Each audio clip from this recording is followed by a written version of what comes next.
জি বাংলার চিরদিনই তুমি যে আমার ধারাবাহিকে আসছে দুর্দান্ত মোড়।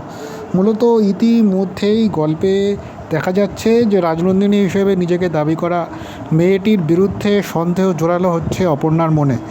কিঙ্কর অনিকেতের ষড়যন্ত্রের সঙ্গে যুক্ত বলে দাবি অপুর। এদিকে অপুর যুক্তিতে বিশ্বাস করতে নারাজ রাজলক্ষ্মী। বাড়ি থেকে আচমকা বেরিয়ে গিয়ে দুর্ঘটনা নাটক করে আর্য রাজলক্ষ্মীর মন জেতার চেষ্টা এই মুহূর্তে করছেন নকল রাজনন্দিনী। মূলত এখন দেখার অপু কি পারবে এই ষড়যন্ত্রের পর্দা সরাতে? এই প্রশ্নের মাঝেই দর্শকের সামনে এলো আরও বড় চমক।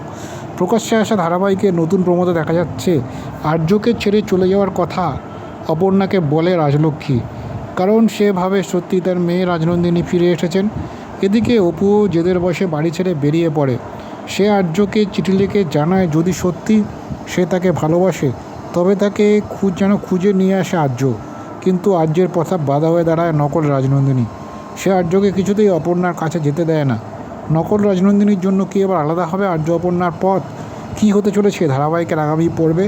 উত্তরের অপেক্ষায় দর্শক মহল।